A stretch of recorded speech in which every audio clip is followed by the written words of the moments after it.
भारत एक ऐसा देश जो अभी अभी स्वतंत्र हुआ था। नया संविधान, नई उम्मीदें और नई जिम्मेदारियां। लेकिन 1962 में कुछ ऐसा हुआ जिसने पूरे देश को हिला दिया। यही कहानी है भारत के पहले इमरजेंसी, जो एक युद्ध, एक हमले और एक दर्दनाक सच्चाई से शुरू हुई। 20 अक्टूबर 1962, हिमालय की पहाड़ियों पर हल्की ठंड थी।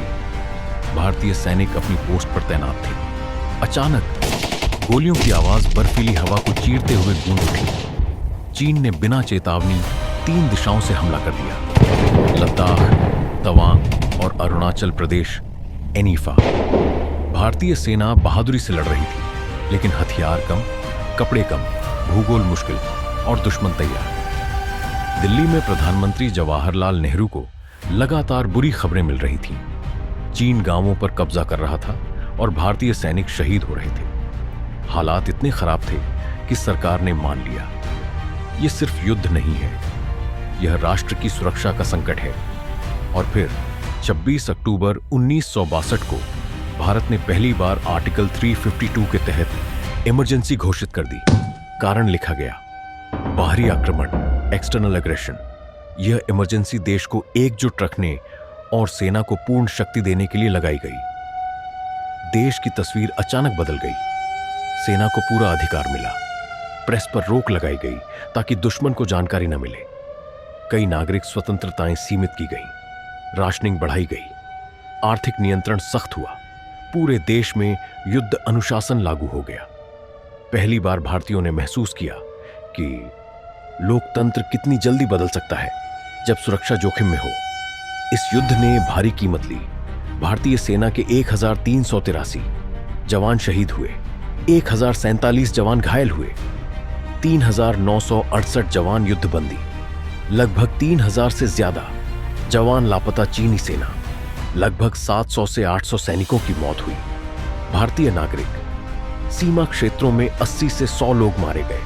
हजारों लोग घर छोड़ने को मजबूर हुए। यह युद्ध छोटा था, लेकिन इसका घाव गहरा था। 21 नवंबर 1962 चीन ने अचानक युद्ध विराम की घोषणा कर दी और भारत का लगभग 38,000 वर्ग किलोमीटर हिस्सा, अक्सई चिन्ह, अपने कब्जे में रख लिया। भारत सदमे में था, लेकिन यह अंत नहीं था, यह एक नई शुरुआत थी। हालात पटरी पर आने में कई साल लगे। सेना को आधुनिक किया गया, नए हथियार खरीदे गए, हाई एल्टीट्यूड ट्रेनिंग शुरू हुई, सीमाओं पर सड़कें बनाई गईं और आखिरकार 1968 में इमरजेंसी हटाया गया। यानी भारत ने लगभग 6 साल इमरजेंसी में गुजारे। 1962 का इमरजेंसी हमें सिखाता है कि एक देश को सिर्फ शांति नहीं, बल्कि ताकत भी चाहिए। यह इमरजेंसी राजनीतिक नहीं थी, यह भारत की सुरक्षा का सवाल थी। और इसी युद्ध ने भारत को भविष्य की लड़ाइयों के लिए मजबूत बनाया।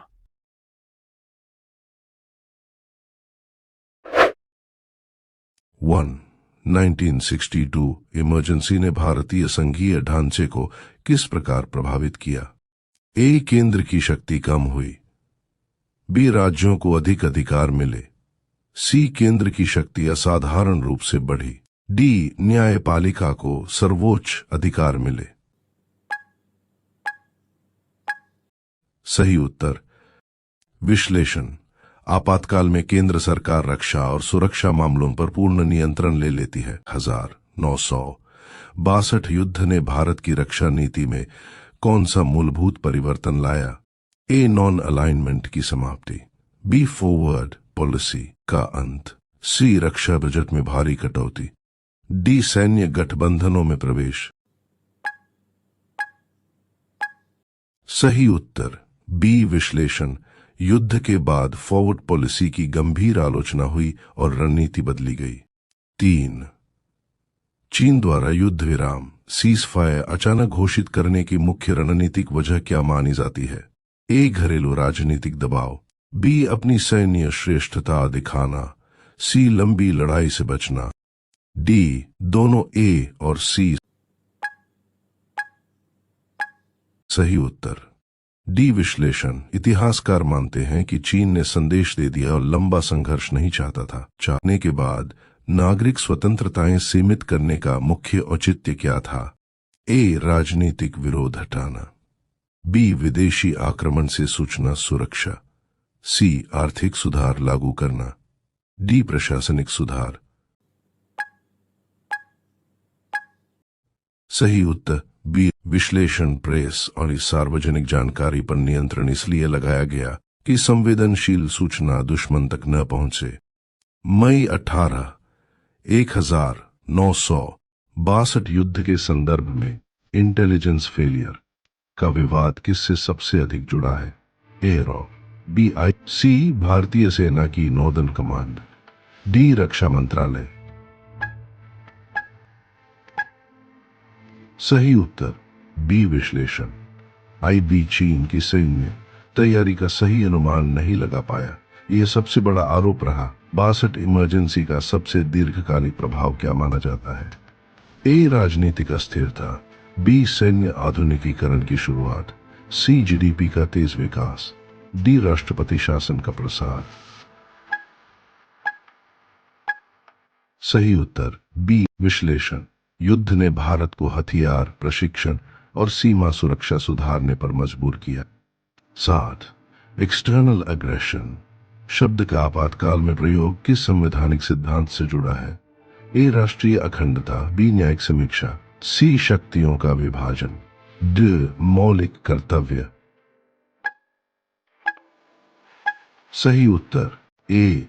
विश्लेषण। बाहरी हमले को राष्ट्र की एकता और अस्तित्व के लिए खतरा माना जाता है। अगस्त 18, 1962 युद्ध ने भारत की विदेश नीति में कौन सा मोड़ लाया? ए. अमेरिका से दूरी। बी. चीन के साथ मित्रता। सी. यूएसएसआर से सामरिक निकटता।